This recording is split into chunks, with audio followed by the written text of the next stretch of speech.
bem-vindo. Escola Bíblica Vida Nova.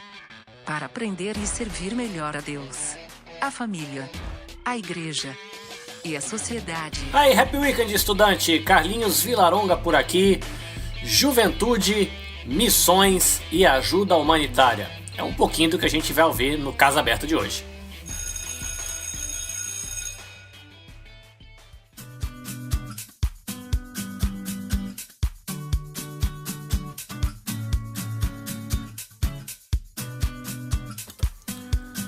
Lembrando você que o Casa Aberta é aquele espaço onde a gente abre aqui o Escola Bíblica Vida Nova para receber gente legal para um papo legal. E o objetivo é inspirar você, motivar você a começar a se movimentar para colocar em prática e tirar da sua caixinha que está escondida no armário talentos, capacidades que você tem e de repente está aí sem coragem de colocar para fora, de usar. E a intenção do Casa Aberta é, ouvindo de experiências de várias pessoas, você se sentir estimulado a caminhar. Nós recebemos no Casa Aberta de hoje, aqui na Escola Bíblica Vida Nova, um casal, Igor e Ruth, que trabalham com um projeto muito legal e você vai poder conferir um pouco do que eles falaram e do que eles vivenciam nesse projeto. Então, segura aí e vamos lá para o nosso bate-papo.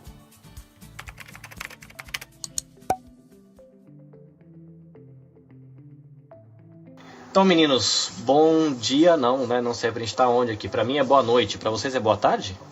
Boa tarde, 3:30 da tarde. Então tá bom, boa tarde pra vocês aí do Nepal e bem-vindos ao Escola Bíblica Vida Nova. Obrigado. Bom, gente, a gente tá aqui com o Igor e Ruth e eu não vou apresentá-los porque aqui a gente deixa o convidado se apresentar. Uau! Muito bem, então a gente começa assim, para os nossos ouvintes descobrirem quem são vocês. Igor e Ruth por Igor e Ruth. Quem são Igor e Ruth? Uau! Bom, eu sou Igor, nascido em Itaguaí, no Rio de Janeiro, parecendo ficha técnica, né? Tenho 33 anos e hoje sou missionário aqui no Nepal. E falar do Nepal, assim, não sei se é muito conhecido. Para quem se estiver ouvindo o povo da Ásia, é um pouco mais relacionado. Mas é um país entre a China e a Índia, pequenininho, faz fronteira com a China e com a Índia, que até então era pouco conhecido, pelo menos na minha região e do meu pessoal, mas principalmente depois do terremoto de 2015 foi bem noticiado. Então a gente está morando aqui, casados desde 2015. Então eu sou de uma família cristã, cresci num lar cristão. Meu pai era o único que não era, mas depois de uns anos se converteu. Eu estava trabalhando num trabalho comum, assim, regular, de uma empresa lá do lado da cidade, quando eu entendi que era o tempo de ir para o seminário. Então eu estudei no CTMDT, que é o Centro de Treinamento Ministerial Diante do Trono. Na verdade, ele é um seminário com dois focos, ou missões ou louvor e adoração, que foi o que eu fiz, louvor e adoração, com disciplinas de seminário, né? Então disciplinas teológicas e também disciplinas focadas na área que você está estudando. E isso foi em 2010, 2011, foi quando eu fui entendendo esse caminho que hoje eu estou, né? Que é de missões. Mas até então não era uma pretensão, não era um sonho, não era uma vontade. Surgiu lá. Eu entendi que era para ir. Aí o seminário era em Minas Gerais, me mudei. E é ali que eu fui começando a entender esse direcionamento aí para mim. Mas foi bem algo assim novo, natural, tranquilo. Foi mudando aos poucos e hoje é onde eu me entendo, né? Não teve nenhum raio caindo no quarto numa manhã de domingo de chuva e...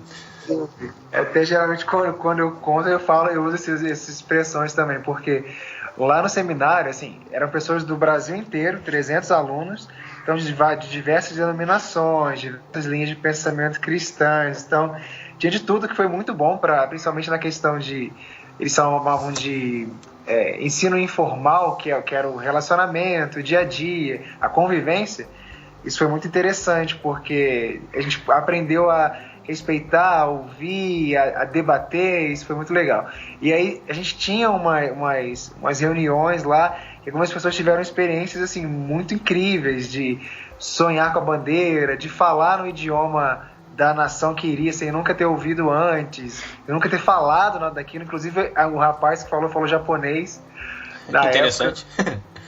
E ele, assim, o máximo de contato com o Japão era que o Brasil tem, de desenho, de alguma comida, mas nada de falar. E aí tinha uma menina que morou 7 anos no Japão, estudando lá, e ela falou, cara, ele tá falando, e tá falando, assim, perfeitamente. E ela começou a traduzir. Então, assim, eram experiências muito, muito fortes e muito específicas. E eu tava também nesses cultos e eu orava, eu falava, Deus, se eu não tiver nenhum momento desse, eu vou entender que é pra eu ficar no Brasil, tipo, já tô aqui mesmo, aqui eu permaneço, né? Então não teve nenhum momento assim tão diferente, mas foi também pra ensinar que Deus não tá numa caixinha, né, cara? Nem na caixinha do algo tão extraordinário, nem na caixinha do sempre algo muito simples, ou natural, ou normal. Mas comigo foi assim, eu fui percebendo... Nasceu o desejo de ir, de me envolver com missões transculturais, né, que é de outro país, que já era envolvido na igreja, na área do louvor e na área de liderança, né, de grupos, assim, mas não especificamente em missões fora da igreja. Era pouco envolvido com isso. E lá fui começando a entender, justamente no seminário, que a gente precisava fazer estágio em alguns lugares da cidade, servir a cidade. E fui começando assim aos poucos até eu entender que poderia ser em outro lugar. E foi quando aconteceu, eu entendi, vim para o Nepal em 2012 a primeira vez. Legal. E Ruth, quem é você? Qual a sua história? Apresente-se para os nossos ouvintes. Então, prazer, meu nome é Ruth Pereira, da Cruz Santos agora. Que chique. Mas até então, antes meu nome era curtinho, e quando eu casei eu disse, vou pegar tudo que eu tenho direito. Era só Ruth Pereira antes, então. Eu tenho 29 anos, sou de Novo Hamburgo, Rio Grande do Sul, nasci num lar cristão e desde pequenininho eu falava que eu queria ser missionária, né? E daí, com a adolescência, esse desejo foi passando, foi mudando. E daí teve um dia que teve um pastor na nossa igreja lá no Rio Grande do Sul e ele estava falando sobre o projeto Menina dos Olhos de Deus no Camboja. E foi naquele culto que Deus me chamou de volta, assim, para missões, porque de fato ele queria, e daí eu já queria largar, eu estava fazendo comércio exterior na época, e já queria largar tudo, deixar tudo para trás, já ir pro seminário, voando assim, né? E o pai disse, não vai não, você vai só depois de terminar o curso, não vai antes nem pensar. E daí eu terminei, me formei em dezembro de 2010, dia 12 de dezembro de 2010 eu me formei em comércio exterior, e dia 1º de janeiro de 2011 Não. Foi em 2009. 2009 eu me formei e 2010, dia 1º de janeiro, eu estava na MCM. Que é a Missão Cristã Mundial, que é o seminário onde eu estudei. E foi através deste seminário, do fundador do seminário, que o Menina dos Olhos de Deus foi fundado também, que é o pastor José Rodrigues. E depois eu fiz 1 ano e meio de curso lá interno, com ênfase em missões, teologia e missões, caráter. E em 2012 eu vim primeira vez para o Nepal para fazer a parte prática do curso. A ideia era ficar 10 meses aqui e depois voltar para o Brasil e depois, quem sabe, ir para o Camboja, né? Que foi através do Camboja que eu fui chamada de volta, mas até então nunca fui para o Camboja. Tá aqui do ladinho, mas a gente não foi. E depois eu voltei para o Brasil e o tio Silvio me chamou de volta para trabalhar com eles aqui de novo. Daí eu voltei em 2013 e nessa época que a gente começou a namorar, se conheceu. E agora estamos casados aqui. Ah, que legal. Deixa eu entender então. O seu caminho já foi um caminho que te levou a ter contato com o Meninas dos Olhos de Deus, e o dele, como é que você teve contato, Igor, com o Menina dos Olhos de Deus? Como é que foi o caminho? O CTM, eu esqueci de falar, a gente reduz para CTM, mas CTM-DT, ele não está mais funcionando como um seminário presencial. Eu acredito que eles estão com a ideia de começar aulas online, à distância, mas eu não estou mais com tanto contato, já faz bastante tempo que eu me formei, e as pessoas que eu conheciam foram saindo, e como o espaço físico hoje não atende mais, também os que trabalhavam lá não trabalham mais, então eu não sei exatamente ao certo como que está o processo do CTMDT, se está funcionando online ou não. Mas eu estudei 2 anos lá, 2010, 2011, e o que aconteceu é que o curso de louvor e adoração tem esse período de 2 anos, e dentro do período de 2 anos de internato tinha um prático da área de louvor, que era no 3º semestre de estudo. E o pessoal que fazia isso, que estudava missões, estudava 2 anos interno e tinha 1 ano prático. Assim como o da Ruth também tinha, o pessoal de missões tinha o 3º ano, que era para ir servir em alguma nação, ou dentro do Brasil mesmo, ou em outros países, com projetos que seriam parceiros, que recebiam os missionários para trabalhar. E na minha época, quando eu estava me formando, abriu a oportunidade desses práticos de missões serem feitos pelos alunos também do curso de louvor e adoração, que era o meu caso. E aí eles selecionavam os alunos e montavam as equipes de acordo com a necessidade do campo, e aí com o que o aluno poderia oferecer, com o que ele tinha de ferramenta, e com o que eles já conheciam do aluno dentro desses 2 anos, e montavam. Então, eles montavam algumas opções para a gente estar orando e entender o direcionamento de Deus. Então, eu tinha a opção para Guiné-Bissau, na África, para o Haiti, e tinha que ter uma 3ª opção, que eu coloquei o Nepal na época só para completar 3 opções, porque eu não conhecia o Nepal, não sabia de nada. Mas, como eu disse, todo ano uma equipe ia servir nesse país. E em 2011, quando eu estava cursando o 2º ano, já tinha uma equipe que tinha se formado anteriormente aqui no Nepal. E aí eles foram a primeira equipe a vir para o Nepal do CTMDT, trabalhar com o pastor Vinícius, que ele tem um trabalho de implantação de igrejas e com fortalecimento dos líderes locais. Legal. Então eles vieram não para trabalhar com Meninos dos Olhos de Deus, eles vieram para trabalhar com a implantação de igreja. Porém o Vinícius, ele é meio que quase que um parente também do Silvio, que é o fundador do Meninos dos Olhos de Deus, são amigos, tem parentes em comuns, amigos em comuns, então os meninos que vieram para trabalhar com o Vinícius, com o pastor Vinícius, eles iam para os vilarejos para fazer os seminários, dar conferência, estudo, curso para os pastores de lá, mas não era o período inteiro do mês. Então, o tempo que eles estavam em Katmandu, que é a casa onde eles moravam, que é a capital onde a gente mora também, eles tinham esse tempo livre, eles começaram a também ajudar e servir o Meninos dos Olhos de Deus com alguns cursos bíblicos para as crianças. E aí, quando eles voltaram para o Brasil, eles voltaram no fim de 2011, quando completaram o tempo deles no Nepal, e eu estava completando o curso do CTMDT. E aí eu me inscrevi para o Nepal para vir, e aí a partir daí todo ano vinha uma equipe para fazer o mesmo trabalho, ajudar o pastor Vinícius aqui. E nesse tempo eu também, da mesma forma, estava trabalhando com o Vinícius e começou eu e minha equipe a ter interação com Meninas dos Olhos de Deus. E aí eram algumas visitas, nosso tempo livre a gente passava com as crianças. E aí quando eu voltei com a Ruth, depois de casada, a Ruth já trabalhava com meninas e eu então fiquei como integral também para o Meninas dos Olhos de Deus.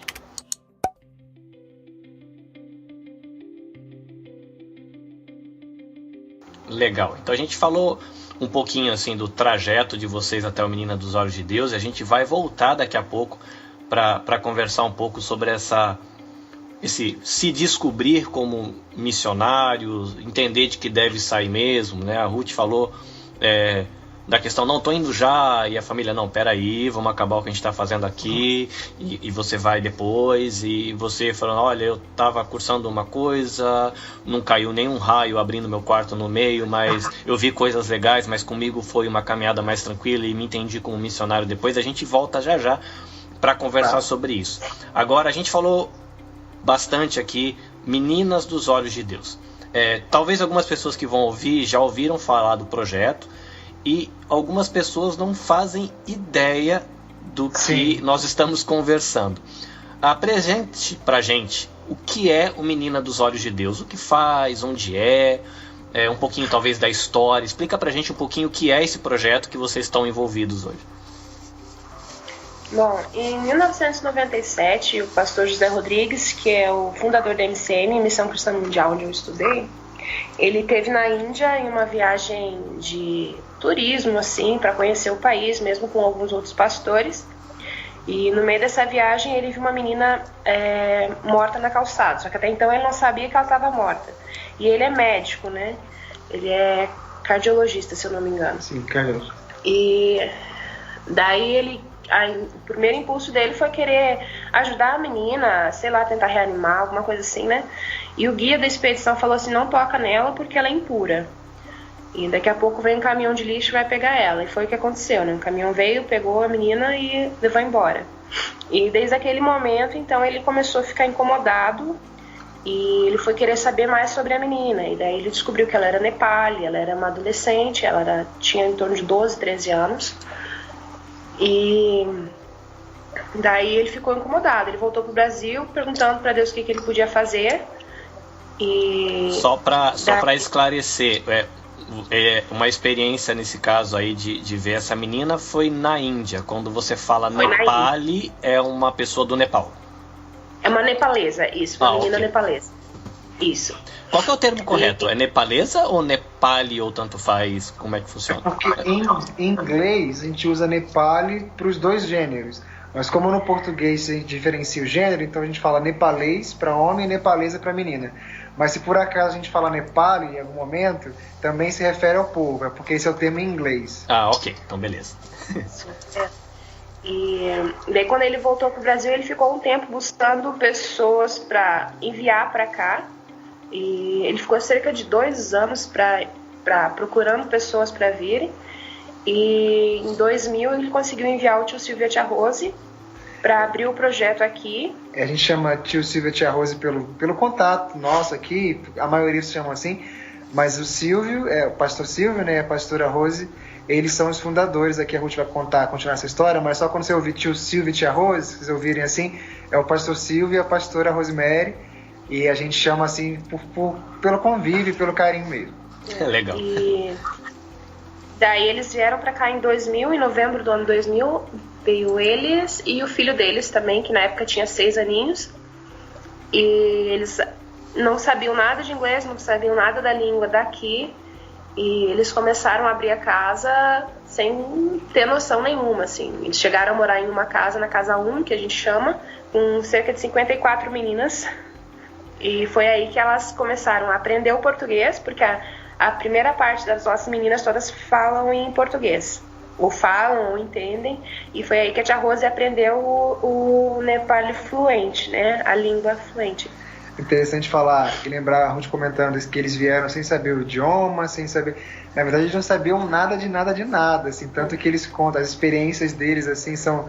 A gente vê hoje como que foi mais fácil para nós chegarmos aqui, pelo que eles já tinham passado e aprendido, mas inclusive a questão de visto, eles contam que eles quase tiveram que ir embora porque tinha um rapaz aqui para recebê-los e para ajudar, mas não ajudou tanto quanto poderia ou deveria, e então eles tiveram que estavam com visto de turista e a permanência depende de um visto de estudante. Até hoje a gente faz da mesma forma, mas eles não sabiam isso até então.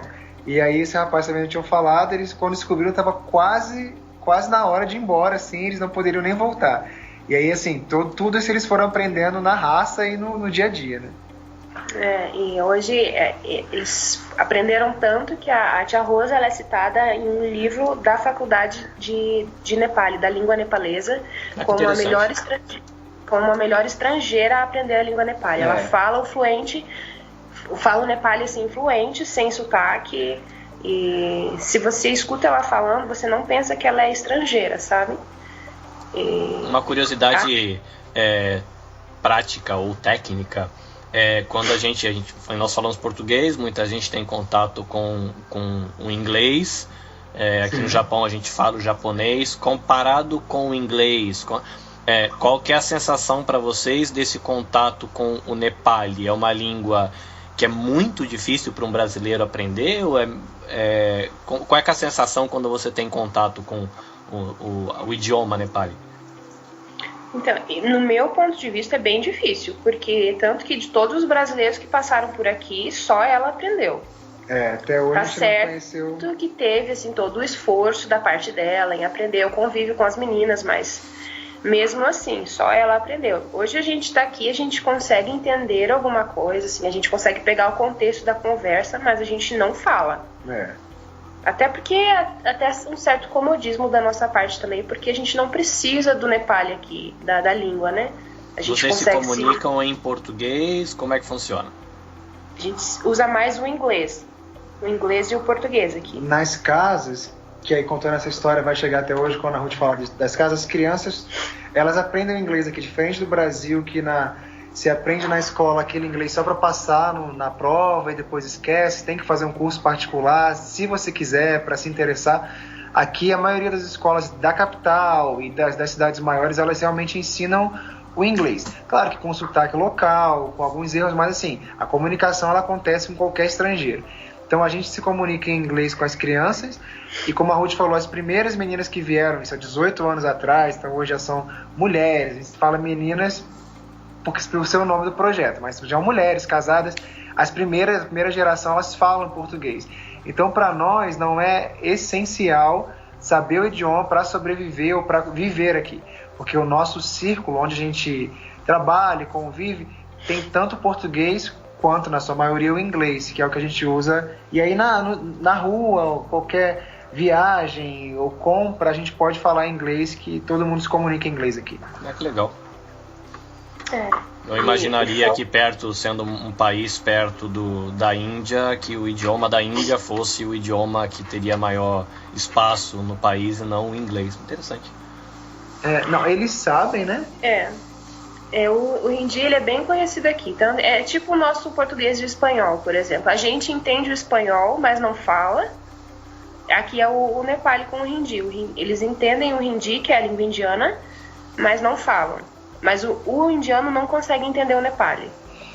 Assim, o povo Nepali, porque que a cultura indiana é muito forte, tanto na religião, quanto na roupa, na comida e na TV, todos os canais, a maioria são indianos, os filmes são indianos, músicas são indianas, então é muito forte o hindi aqui, eles crescem ouvindo os dois.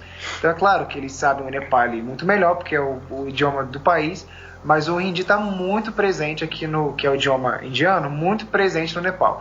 Então eles sabem falar o hindi, ouvem, só que o indiano não se interessa em aprender. Mas assim, o Nepali, em sua maioria, ele fala o hindi, ouve o hindi, entende bem. Por curiosidade, qual que é a religião do país?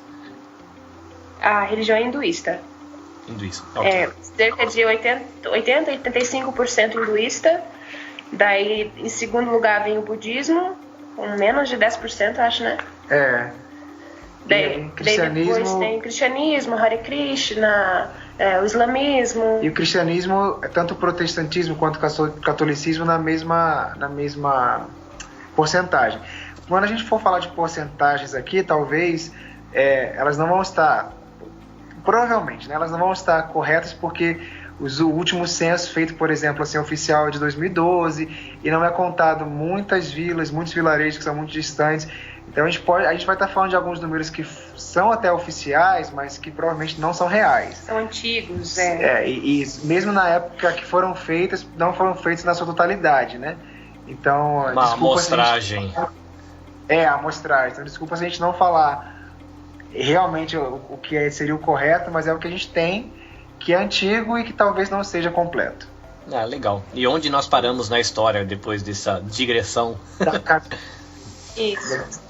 Daí nós começamos a casa 1, ficaram cerca de 54 meninas nas casas. Na casa, perdão. E o intuito do projeto é trabalhar contra o tráfico sexual infantil, né? A gente busca repatriar meninas que são vendidas para bordéis na Índia. Esse é o nosso principal foco, trazer elas de volta para casa, dar abrigo, dar casa, dar comida, devolver a dignidade delas. Mas a gente também trabalha com o programa de prevenção, ou seja, todas as meninas que a gente tem na casa, nem todas vieram da Índia. Boa parte delas veio no programa de prevenção, ou estava em zona de risco de abuso sexual, ou estava na rua. Aí geralmente são conhecidos de alguma forma parentes de alguma menina que foi traficada. Por isso que a gente chama de zona de risco, porque é da mesma vila que a menina foi vendida, estava na mesma situação financeira e familiar de alguma menina que tenha sido vendida. Então antes que ela passe por esse trauma, aí ela é trazida para cá para poder ter estudo, ter a formação, ter uma família que cuide, para evitar que ela passe por esse trauma do tráfico sexual. Tá, então vamos entender por partes. O projeto ele trabalha com uma questão aí vamos colocar assim, de resgate, e que tem uma conexão forte com essa questão do comércio sexual, vamos colocar assim. o projeto? Isso, as meninas, crianças são vendidas e traficadas, de novo, o número que nós temos é entre 10 e 12 mil crianças por ano traficadas, e aí tudo envolvido, polícia, são juízes, enfim, uma rede de tráfico. E como nosso sonho, né, que a gente sonha alto, é que o Meninas não necessite de existir em função de não ter mais o tráfico sexual. A gente batalha para que isso aconteça. Pode parecer muito grandioso, mas a gente acredita que isso pode acontecer. E estamos aqui por isso, inclusive. Então, só que na realidade de hoje, que ainda existem meninas em outros países, maioria na Índia, trabalhando, né, vou estar esse termo trabalhando, mas num bordel que foi arrancado da sua família, então a gente trabalha com o resgate dessa, em parceria com uma agência da Índia que tira a menina do bordel, e o repatriamento é isso, devolver a pátria. Então ela é enviada de volta para o Nepal, então nós recebemos essa criança. Dentro do Nepal, o Menina dos Olhos de Deus, ele trabalha de maneira independente ou ele tem parceiros dentro do Nepal também? Como é que funciona? Ele tem alguns parceiros, o principal é a Nepalese Home, que é casa nepalesa, né? É o principal parceiro, mas a gente também trabalha com outras organizações nepales e também americanas que trabalham no resgate das meninas na Índia. E sozinho a gente não consegue fazer esse trabalho, né? Então, realmente a gente precisa de parceiros. O governo, ele é um parceiro, mas não no sentido parceiro financeiro. Não colabora com nenhuma rupia, que é a moeda nepalesa, mas uma curiosidade aí. Então, só que na verdade a gente paga muitos taxas, muitos impostos, enfim. Mas o governo, assim, de forma moral e de forma legal, ele apoia o projeto e é tudo legalizado também.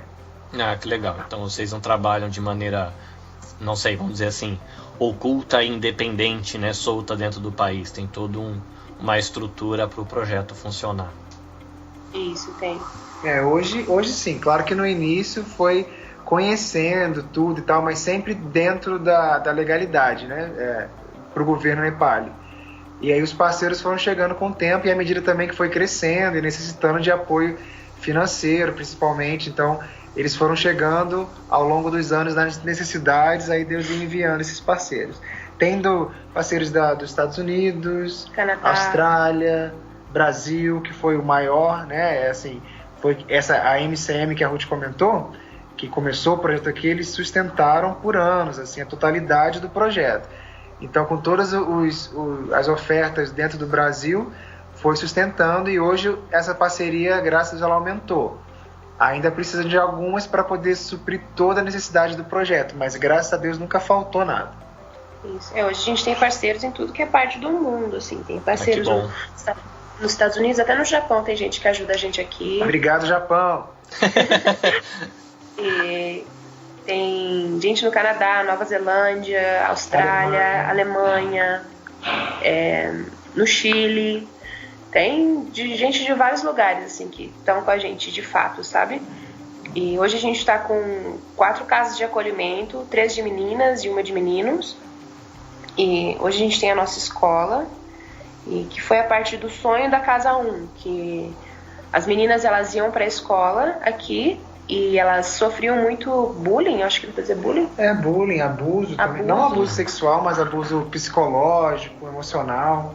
Por serem meninas de organizações e tal, daí o pessoal ficava tratando elas mal. Então surgiu o sonho de abrir a nossa escola. E até também o sistema no Nepal, além desse que elas sofriam por serem criminalizadas por serem de organização, o sistema no Nepal, em colégio público principalmente, é do professor ter a total autoridade, o que é bom, mas aí eles abusam dessa autoridade no sentido de abuso físico. Então, as nossas meninas, como todas as outras crianças daqui do país, o professor ele agride a criança quando ela não sabe, não fez exercício, ou errou, ou desrespeitou. Então elas sofriam muito disso e oraram por uma escola onde elas tivessem o mesmo amor que elas tinham na nossa casa.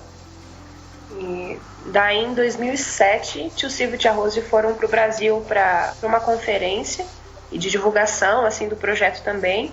E eles conheceram a tia Sheila e o tio Lucas, que hoje são o casal que trabalham na Tailândia com meninas lá.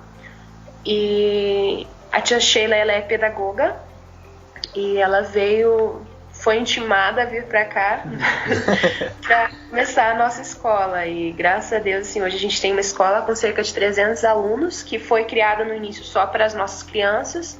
E no dia da inauguração tiveram que abrir inscrição para todo mundo, porque tinha gente da comunidade que queria matricular na escola, não sabiam nem quanto cobrar de taxa de matrícula, foi cobrado simplesmente um valor bem simbólico. E até hoje é um valor simbólico. E a nossa escola hoje ela é considerada uma das 3 melhores de Katmandu. Ah, que legal, que bom.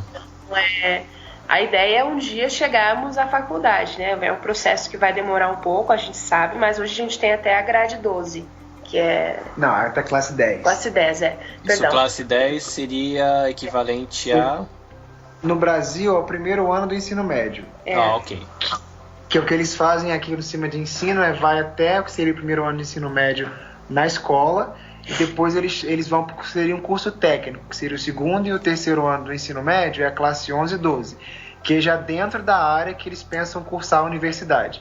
Então, essas dois anos de estudo, depois da escola, eles chamam de college, já é dentro da área ou de ciência, ou de administração, business, de negócios, e aí vai nessas áreas para depois desses 2 anos já ingressar na universidade que quer, de medicina, de odontologia, o que for. Eu achei interessante que vocês comentaram que o sonho do projeto é de que o projeto não exista, né? É interessante você imaginar um projeto que nasce com o sonho de que um dia ele não precise mais existir, mas é um projeto que tem trabalhado aí no resgate de meninas. Mas vocês citaram também que vocês têm uma casa de meninos. E qual é a questão com os meninos? É a mesma realidade das meninas? É uma realidade diferente? Como é que funciona?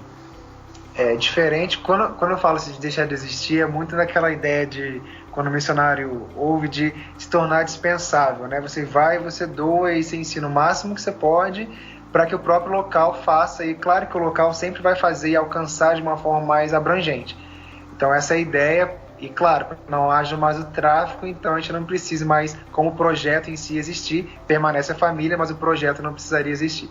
E os meninos, eles vieram, eu não lembro a data que começou, mas uma menina da casa 1, lá da primeira casa, os líderes viram que ela estava triste, apesar de ter tudo dentro da casa, comida, o estudo, a roupa, mas porque o irmão dela não estava tendo esse mesmo alcance. O irmão dela estava na rua, na época, com pedinte e tudo, e até envolvido assim, com as coisas que a rua oferece. E aí os líderes viram que para a menina que estava recebendo tudo que precisaria materialmente, ela ser realmente feliz, a família também deveria ser alcançada. Então a Casa dos Meninos, ela começou com esse intuito de abrigar os irmãos ou primos, familiares das meninas que já estavam na casa, mas que estavam em situação de morando na rua, de extrema pobreza, não estavam estudando, e aí eles foram acolhidos. Eles não são de tráfico sexual, mas de extrema pobreza e a vivência na rua, envolvimento com drogas na época, enfim. Então essa casa de acolhimento existe para esse tipo de realidade, para o menino. Há muitos casos assim de meninos nos vilarejos que são vendidos por tráfico de órgãos. O tráfico sexual é um pouco mais tranquilo em relação a meninos, mas aí é tráfico de órgãos e trabalho escravo também. É tão triste quanto, a gente ouve que existe, a gente nunca teve contato com ninguém que sofreu isso, inclusive os nossos meninos não, mas existe principalmente pelo trabalho escravo, né? Porque o Nepal ele ganha muito pouco, o salário mínimo é muito baixo, o tipo de trabalho em vilarejo geralmente é envolvido com a fazenda, com plantio, cuidar de animais, né, de vaca, enfim. Então eles percebem isso e oferecem algo para os meninos, mas que na verdade é um trabalho até pior, porque é um trabalho escravo, né? Isso. Que triste. O que acontece, vocês falaram desse trabalho tanto de resgate preventivo e nesse resgate mesmo, né, da quem já foi. Sim. Mas o que acontece no Meninas dos Olhos de Deus? Que atividades são feitas? O que acontece? Vamos dizer que um menino ou uma menina chegou no espaço, numa das casas do Menina dos Olhos de Deus. O que acontece? Como é que funcionam as coisas? Aqui as meninas quando vêm, porque cada caso é um caso, né? Então tem algumas opções. Mas, por exemplo, as meninas que vêm e elas não passaram pelo tráfico, elas vieram como prevenção, então a atividade que as meninas vão ter, principalmente pela idade que vem, que é na infância, é o estudo. Então a prioridade nossa para as crianças é o estudo. É formar tanto as meninas quanto os meninos e permitir que eles possam cursar o que eles sonham. A grande maioria, por estar envolvida nessa ideia de ajuda humanitária, né, que é do projeto, a grande maioria está sempre envolvida com querendo estudar ou para ser assistente social, ou advogado, ou na área de saúde. Aí médica, ou médico, ou enfermeiro. Então, só que a nossa prioridade é dar o estudo. O que acontece é que algumas meninas, elas vêm já com uma idade mais avançada, já com 16, 15 anos, que perdeu o tempo de estudo enquanto estava no bordel. E aí, para essas meninas que não querem estudar, porque para elas é oferecido também o estudo, tem classe especial para que elas consigam ir se ajustando até chegar na classe correspondente à idade, porque às vezes causa constrangimento a menina de 15 anos, mas ela precisa estudar com quem tem 5, 6, 7, 8 anos, que são bem menores. Então ela se sente às vezes constrangida. Mas muitas delas fizeram isso e conseguiram atingir depois a classe que elas deveriam estar, e já estão em faculdade inclusive. Mas quem não quer, ou porque não se sente confortável, ou porque não quer estudar, não acredita que consiga alcançar de novo, ou tem algum tipo de atraso, para elas tem um centro de treinamento. E vou deixar até a Ruth falar disso porque ela é mais envolvida. Mas o foco é sempre o estudo, a não ser que a criança em si, a menina ou o menino, não se adapte. Aí vai para o centro de treinamento que a Ruth vai falar um pouquinho. Então, a gente tem um centro de treinamento de costura e de trabalhos manuais, onde eles fazem cartões, caixinhas, sacolas de papel. E também a gente tentou fazer o treinamento de cabelo e maquiagem, estética. Assim, algumas meninas fizeram o curso, mas não quiseram dar sequência, e outras fizeram e permaneceram, estão com a gente hoje.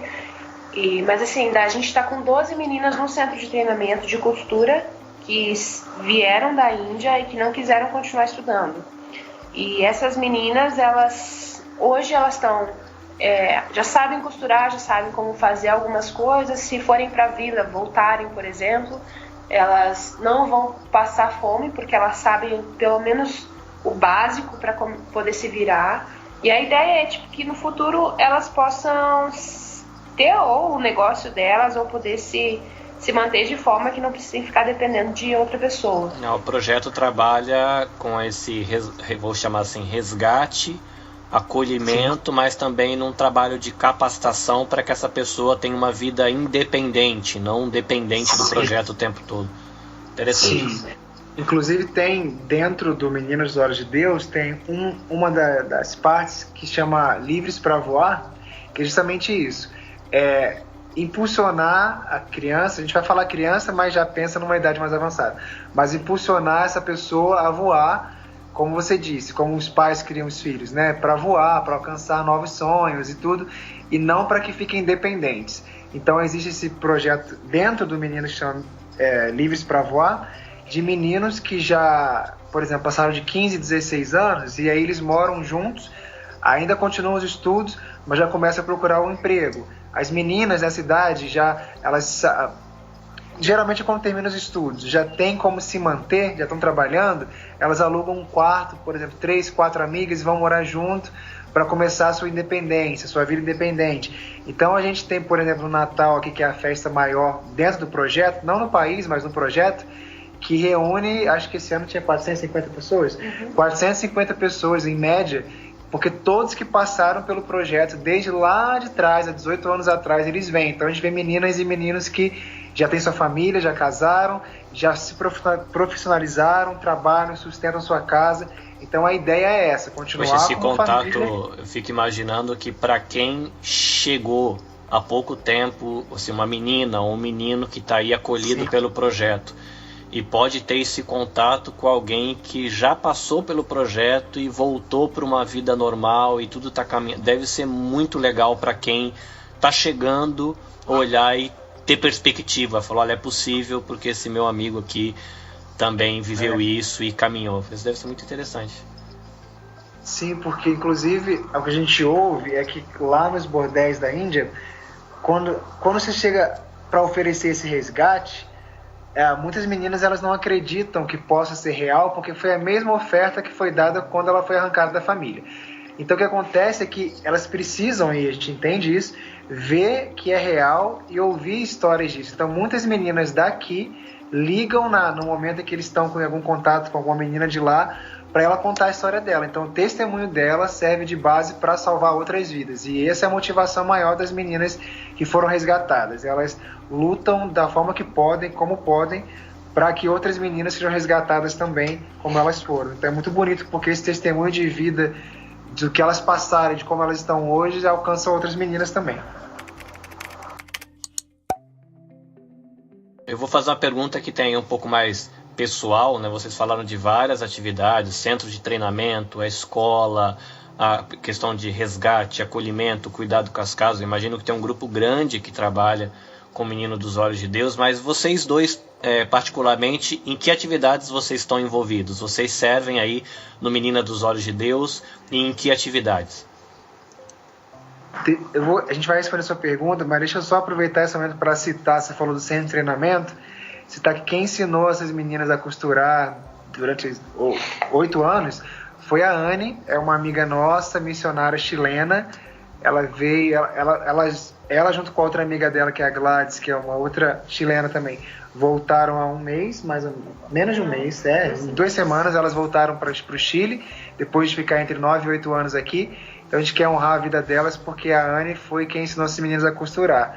Ela veio de um trabalho de muito tempo de vida de costura no Chile, trabalhava com alta costura, com vestido de noiva, e ela veio também obedecendo Jesus nesse chamado, ficou aqui 8 anos e ensinou as meninas a costurar. Então a gente quer honrar a vida dela também. Poxa, que legal isso, né? Porque muitas vezes as pessoas pensam que missionário, né? Vocês falaram, eu fui no centro de treinamento, eu fui no seminário, eu fui não sei onde, e a pessoa imagina que poder se envolver de alguma maneira com o trabalho missionário é um negócio para esse tipo de povo que gosta de ir para seminário e ir para centro missionário. E vocês falando de uma pessoa que tem a vida profissional na área da costura, e foi justamente essa profissão que permitiu ela ser um agente de bênção e poder ajudar as meninas aí. Isso é legal, acho que é um incentivo também para quem está ouvindo, ver que você não precisa necessariamente enterrar a sua profissão ou o talento que as pessoas colocam um rótulo de secular, né? Não, é coisa de Deus, é as coisas da igreja e do seminário. E costura é do mundo, né? Não posso juntar as duas coisas, né? E é bonito ver que não é bem assim, né? Às vezes você pode ser um bom cozinheiro, uma pessoa do bolo, da costura, e é justamente por isso que você tem um potencial que pode ser usado por Deus. Isso é legal. Sim, e outra curiosidade, ela veio com 52 anos. Não era uma menina de 20 anos, né? Não, então assim, ela tinha toda a questão da dificuldade que a idade pode trazer, mas venceu tudo, assim, e é uma amiga muito querida. Então não se limite à idade, não se limite a se você ainda não estudou tal coisa, ou só sei fazer isso, como você disse, aquilo que você tem pode ser usado, e a gente precisa de pessoas dedicadas a missões e ao reino em todas as áreas. Então não precisa não necessariamente sair do seu país, sair da sua cidade, nem muito menos não usar aquilo que você sabe fazer bem, né? Como você disse. A gente geralmente fala, quando a gente vai em algum lugar, as pessoas perguntam, o que eu preciso fazer? A gente fala, todo mundo sabe fazer alguma coisa bem. Nem que seja, sei lá, talvez dar um abraço, talvez tenha uma pessoa que abrace muito bem. Então, o que você sabe fazer de melhor sempre vai ser utilizado, sempre vai poder ser útil no reino, vai ser utilizado da melhor forma, que você talvez nem imagina que possa ser possível. Em que atividades vocês estão pessoalmente envolvidos aí na rotina do Menino dos Olhos de Deus? Diretamente eu estou envolvido com o ensino bíblico nas nossas casas, para nossas crianças. Assim, essa atividade ela teve que dar uma parada nesses últimos 3 meses em função de algumas situações do governo que a gente também não pode entrar em muito detalhe. Mas geralmente o que é o ensino bíblico nas casas, o apoio ao pastor da nossa igreja aqui, que é uma igreja local, nepalesa, e o seminário para os adolescentes das nossas casas. Então eu dava aula nesse seminário para que eles já se sentem que sentem que tem algum chamado, alguma área de liderança ou algum serviço no reino especificamente, assim. Então, esse seminário era para os adolescentes. Então, era basicamente na área do ensino bíblico, a minha parte aqui. E eu trabalho com um centro de treinamento, com a loja de noivas, e eu também ajudava na parte do ensino bíblico das crianças, só que o Igor ficava com as meninas maiores e meninos maiores também, e eu ficava com as menores na parte do ensino bíblico. E na igreja também ajudava com as crianças e... Da loja de noivas é interessante falar, porque a gente está contando assim dessas atividades no geral. Claro que tem os detalhes do dia a dia que não precisa ficar falando, eu dirijo, eu faço tudo que precisa, a gente está envolvido, mas essa sim seria a linha de frente, vamos colocar. Mas é interessante falar da loja de noivas, se você permitir. Não sei se você já ia perguntar, se você quer deixar para depois, mas a Ruth... Não, tranquilo, vocês podem ir expondo conforme vocês achem interessante, manda ver. Tá, então vou até pedir para a Ruth falar um pouquinho da loja de noivas, que é o que está movendo mais assim recentemente, o que a gente tem visto, muitos milagres acontecendo, e é legal poder divulgar isso com vocês aí. A gente começou a loja de noiva em outubro do ano passado, porque tio Silvio de Arroz, quando viajava, sempre ganhava vestidos de noiva, assim, leva meu vestido de noiva para que quando, sei lá, uma das suas meninas for casar tem um vestido. E começou aqui não achava, né, vestido. Aqui eles usam um sari vermelho, que é aquele tecido enrolado no corpo, vermelho, e o branco geralmente é a cor do luto. Que interessante. Daí eles não usavam a roupa branca que nem a gente usa, né? E daí a tia Rose começou a guardar eles todos numa caixa, porque vai ter casamento, mas tipo daqui, sei lá quanto tempo, né? E daí a Mamata a Mamata é a nossa líder geral, nepalesa, e ela tinha falado com a tia Rose de fazer dinheiro, mas tipo, falou assim logo no início e morreu o assunto. E daí um dia eu tava na casa deles e eu disse, tia, vamos fazer dinheiro com esses vestidos, não tem lugar aqui. Na época só tinha uma loja, eles só tinham 6 vestidos de noiva, e a gente já tinha 23 dentro da caixa. E daí ela disse, eu sempre quis fazer, mas eu não sei como, então tu te vira, ela disse. Comecei a procurar o lugar e calhou de ser o mesmo lugar do centro de treinamento.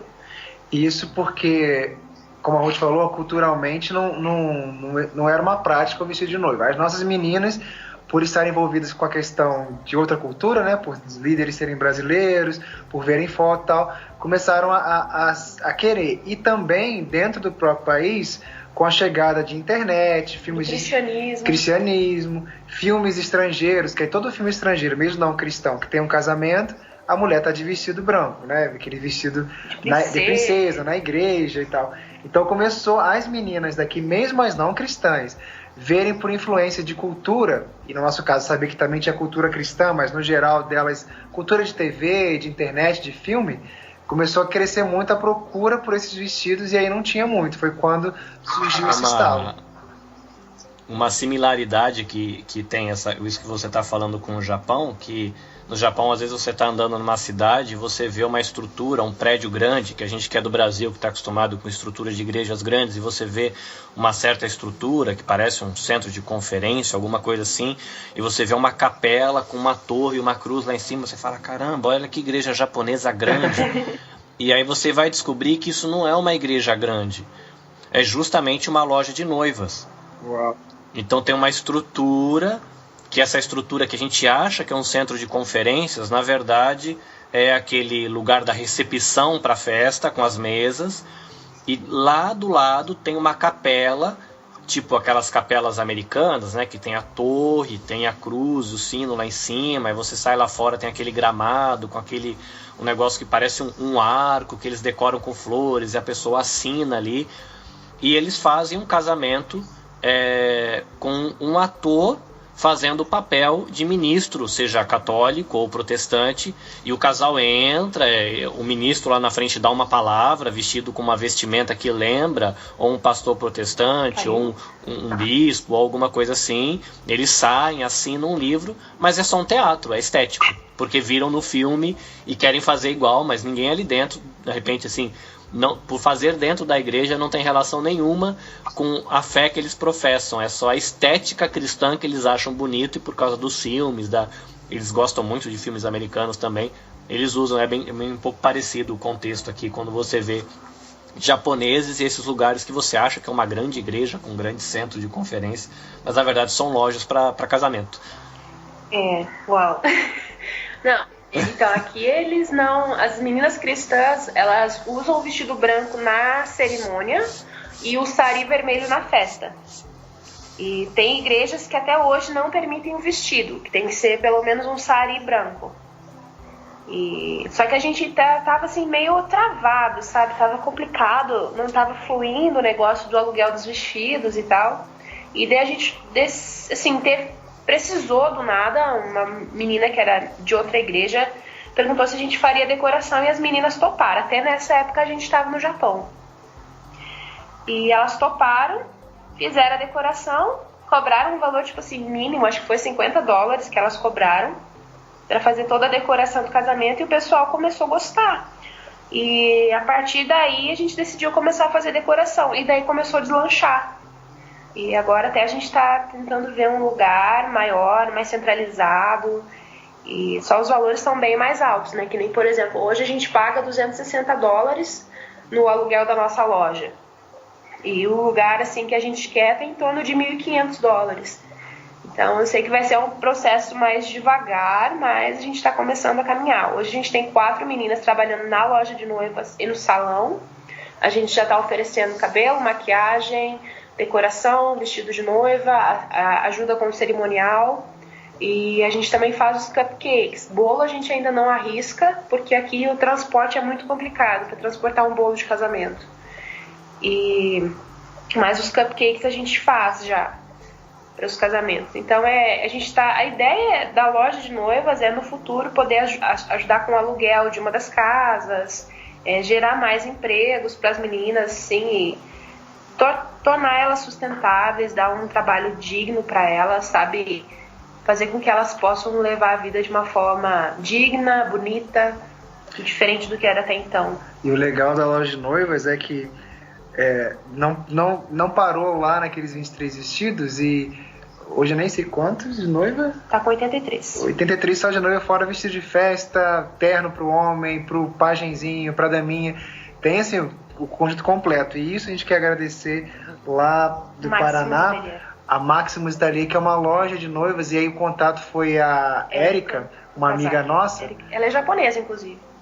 Descendente. O pai dela é japonês, que é cidadania. Então, pra mim, ela é japonesa. Ela é descendente, ela é brasileira. E aí ela veio aqui, ouviu disso, ajudou no início, com ela é muito de visão de fashion, design, ela ajudou tudo na loja. Quando a gente foi ao Brasil, ela colocou em contato com essa loja, a Maximus, e eles doaram muita coisa. Doaram cerca de quase 499 itens. Quase 500 peças, entre tudo, de tiara, joia, sapato, tudo. Então você vê aí que, assim, na verdade o sonho foi abraçado por mais pessoas, e a doação deles foi muito incrível, e até hoje o pessoal tá junto. A Érica novamente conseguiu contato com a Biostratos, agora enviou um monte de produto pro nosso salão. Então, deu quase R$9 mil de oferta em produtos, né? Em produtos que eles mandaram pra gente. Então a gente tem hoje produtos que não tem no Nepal, que só tem no nosso salão, e na loja de noivas, coisas que só tem na nossa loja de noivas. Então é muito, muito lindo assim ver esse contato, essas alianças que Deus vai fazendo e vai trazendo e vai confirmando, né, os sonhos.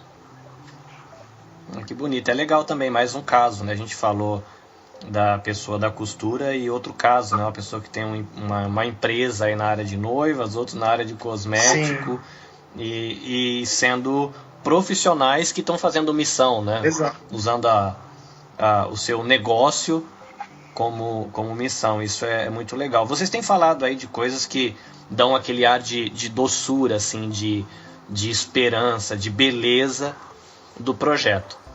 Mas vocês são um casal jovem que estão vivendo fora do país, num país que não tem talvez a estrutura que o lugar onde vocês moravam oferecia, que não tem talvez um ambiente social cristão como tinha o país do Brasil que vocês viviam, Eu vou primeiro fazer uma pergunta assim, como um casal que decidiu se dedicar para esse tipo de atividade no Meninos dos Olhos de Deus, que é um ambiente que eu imagino que quando as meninas chegam, as histórias que você ouve, tenha toda a beleza da cura, do que o processo e que o Meninas dos Olhos de Deus pode trazer para a vida dessas crianças e desses adolescentes, mas eu também imagino que seja um ambiente, em muitos momentos, muito tenso, emocionalmente pesado. Quais são os desafios que vocês dois vivem como jovens missionários ou um jovem casal missionário que está envolvido com uma missão de resgate, de trabalho aí de ação social?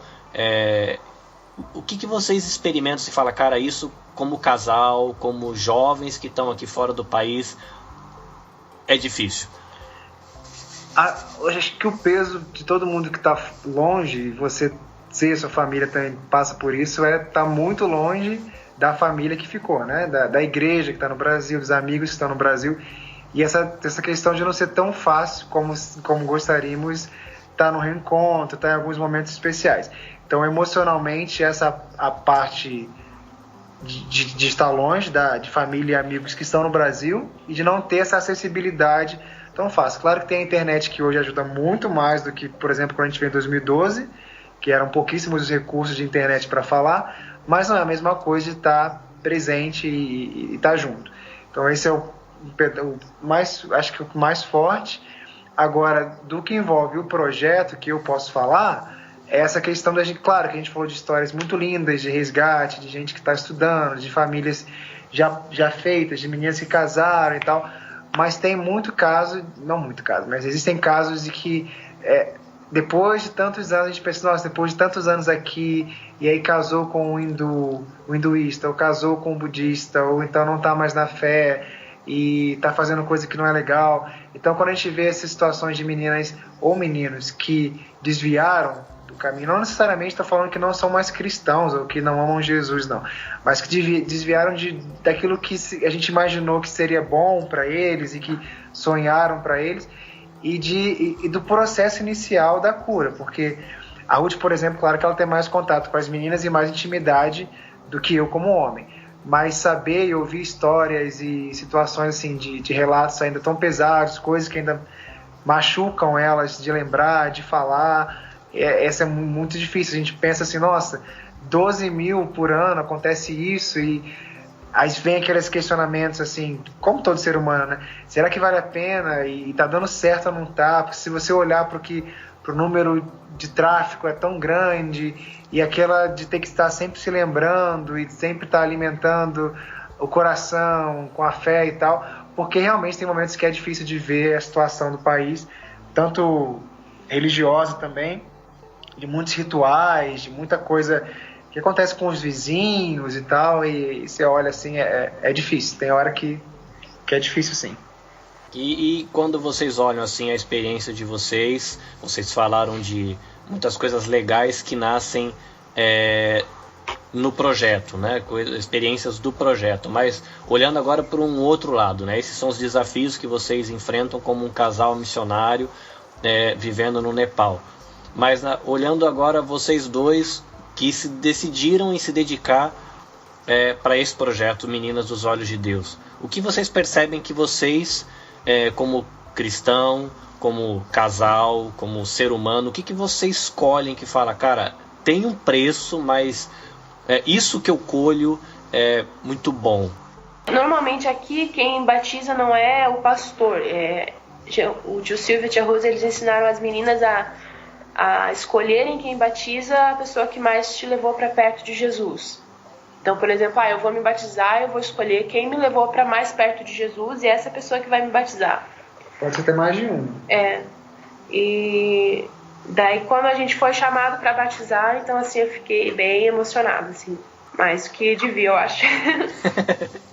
Mas são momentos que a gente acha que vale a pena, mas não é muito fácil não, viu?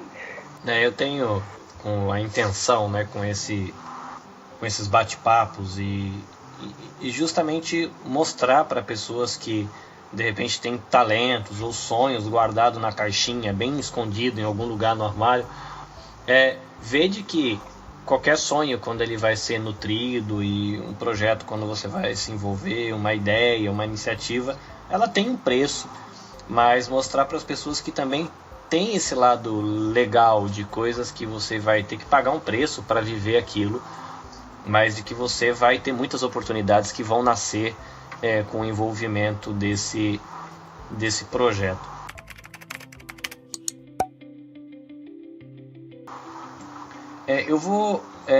Vocês falaram bastante do relacionamento de vocês com o Nepal e os Meninas dos Olhos de Deus. Eu vou passar agora para uma outra ótica, né? Vocês falaram de todo o processo dos estudos, seminário, e conhecendo, e entendendo para onde ir. Vocês eram mais jovens do que vocês eram agora. Quais são vocês, na visão de vocês, as neuras, os desafios que enfrenta um jovem que, de repente, como o seu caso, Ruth, que estava na faculdade e, cara, eu acho que eu quero ir e tem que terminar aqui. Você, já o Igor, que já foi indo para o centro de treinamento. Como é que você acha que rola na cabeça do jovem, e o que ajudou vocês irem processando essa ideia de eu quero dedicar minha vida a fazer missão e talvez até fora do país? Como é que foi para vocês isso, administrar jovens que estão pensando muita coisa ao mesmo tempo e essa questão de missões no meio dessa história? Como é que foi para vocês processar isso?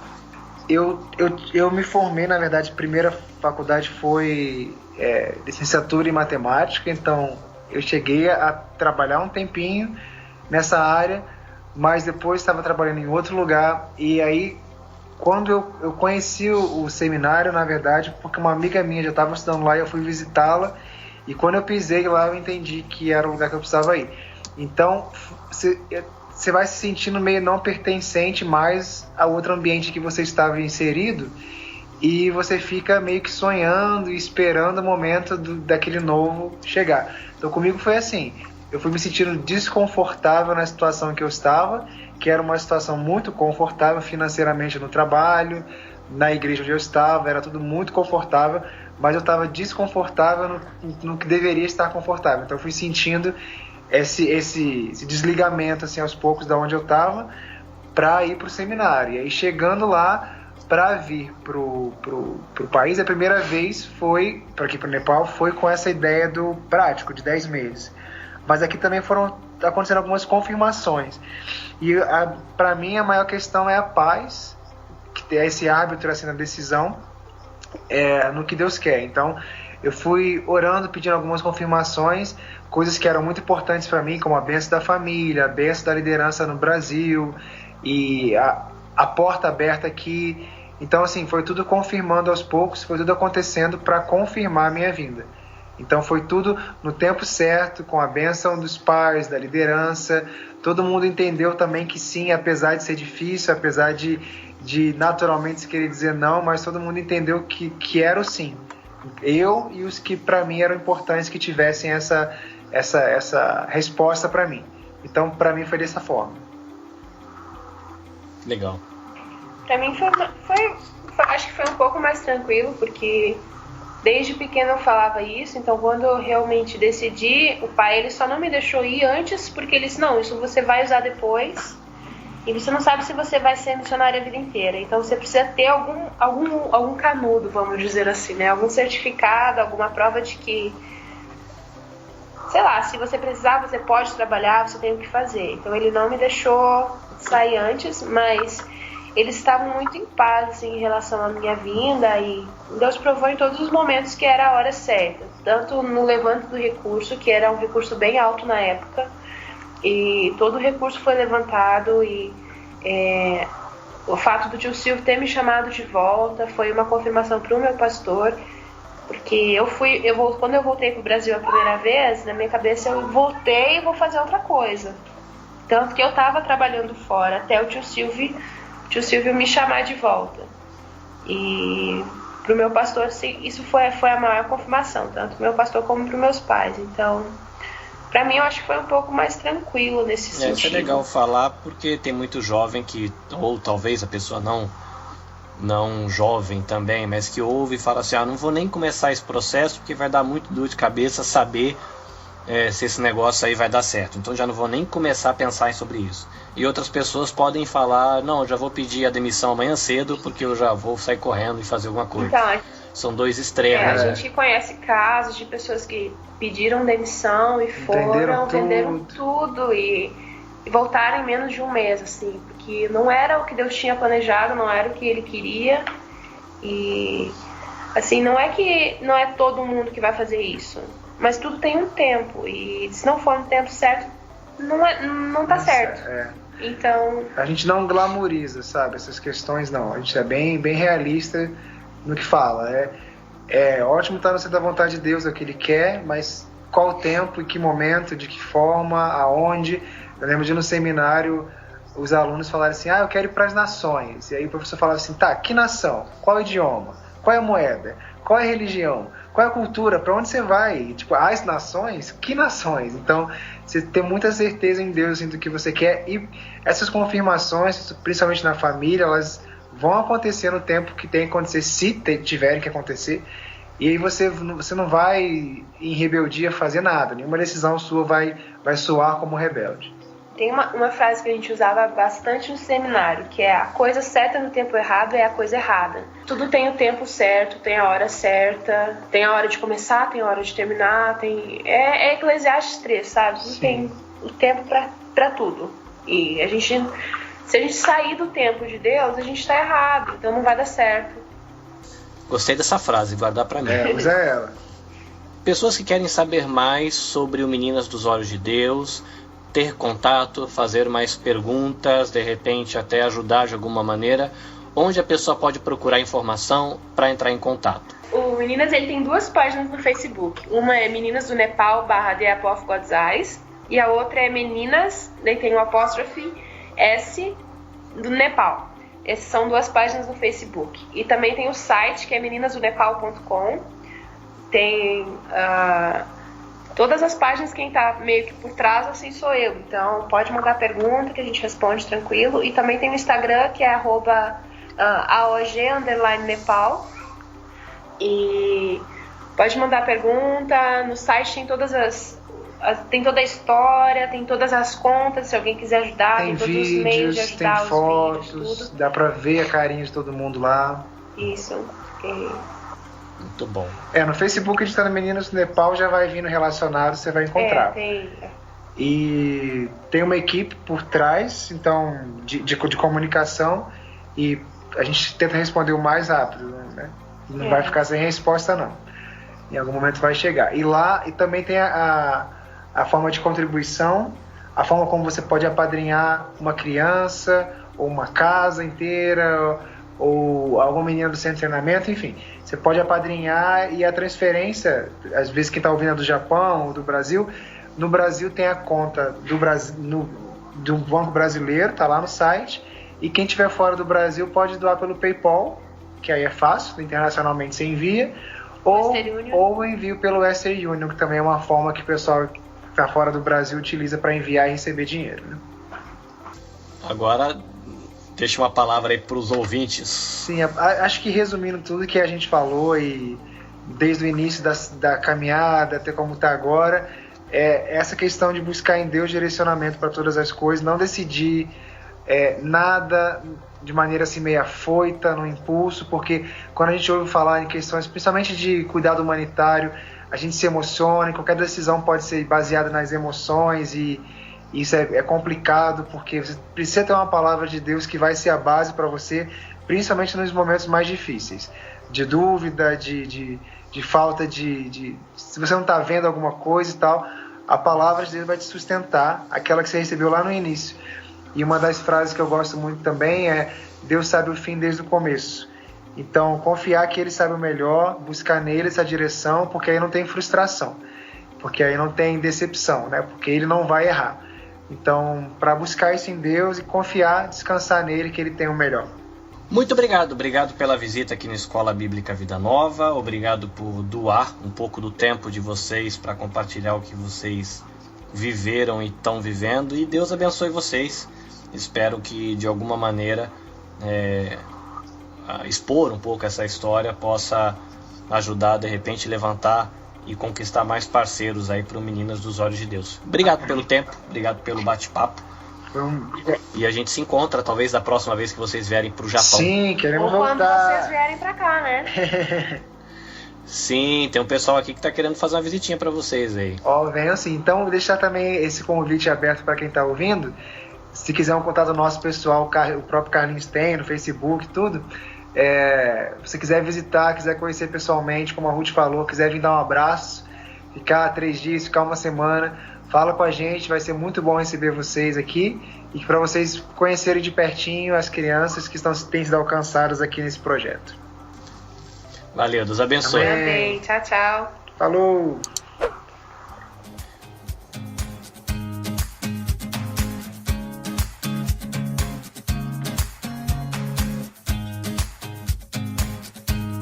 É isso aí, estudante. Casa aberta, papo legal com gente legal. Espero que tudo que você ouviu sirva aí de incentivo, estímulo, motivação para você botar os seus muitos talentos a serviço aí de Deus, a serviço da sua família, a serviço da sua igreja, a serviço da sociedade, para a gente poder, com muita propriedade, muita criatividade e beleza, revelar as maravilhas, a glória, a criatividade do Deus que chamou a gente. Deus abençoe você, caris, shalom e até mais.